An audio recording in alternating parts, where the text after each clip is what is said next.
Eddie said that he was concerned for a potential rematch with Eubank Jr. and Benn.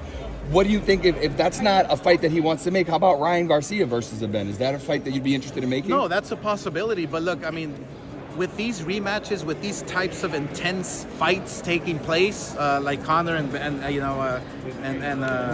Eubank, I'm trying to pull him. A rematch right away will probably end their career. You know, it's that intense. It's that. So look, they have their own careers to deal with. I deal with my fighters. I take care of my fighters. We have to, figure out a plan here. But look, Ryan Garcia is in position to fight anybody at 147, 154. He can even fight Vergil Ortiz if we want. So there's a lot of great fights for a lot of great fighters. It's exciting times for boxing right now. Former opponent Manny Pacquiao coming back. What do you think about that? I wish him all the best. I mean, obviously, look, the truth is the truth. He's obviously not the same Pacquiao that fought me, that fought the greats. I wish him the best. Be careful up there. He's not young like he used to be, but I'm sure he still has that power. So anything can happen, but just be careful. Oscar, if you since you all talked about Chris Eubank's weight, and knowing how hard it is, how come you don't give the same leeway to Ryan Garcia coming in 3 pounds overweight?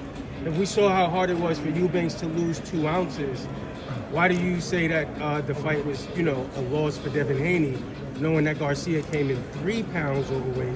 Yeah, I mean, I look, I'm not a fighter. I don't control his weight. Okay.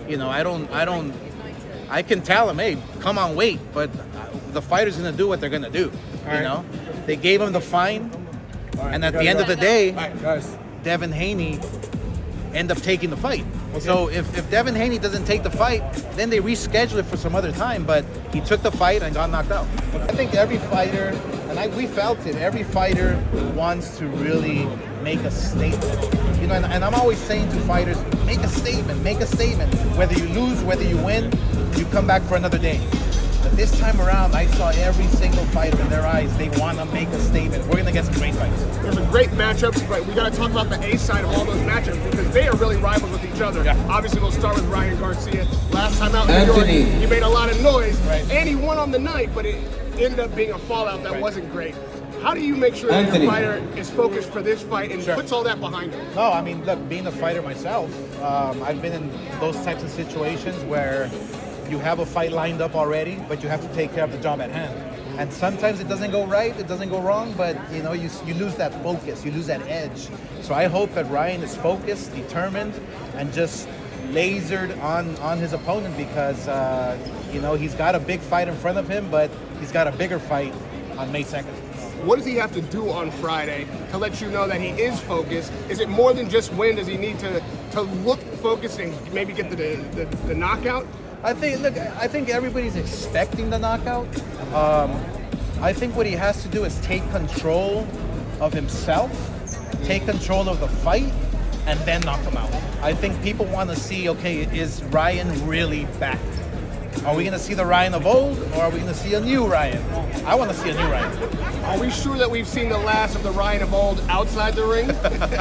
I'm pretty sure. I think Ryan Garcia has his head on his shoulders, well put. I think his feet are planted on the ground. I think Ryan Garcia is ready to go. But you have Rollies who can knock out anybody with one punch, and those punches are coming from different angles. So it's going to be an intense fight while it lasts. And before I let you go, I got to look back on last Saturday night. I know you've got gays across the pond. I know you can see over there.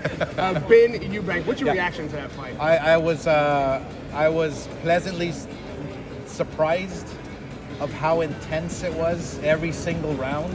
I was very happy. I mean, happy for the sport, happy for both fighters. I think, and this is exactly what I've been talking about. When you fight hard, you don't lose. There's no loser. If you fight soft, then you lose. You take the L. But if you fight hard, both win. And we had both winners, and boxing won.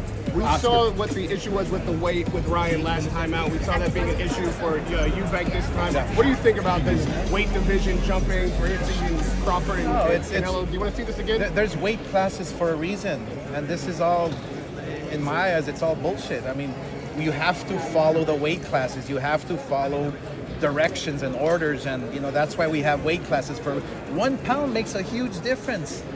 I mean, this guy was almost fainting trying to make weight.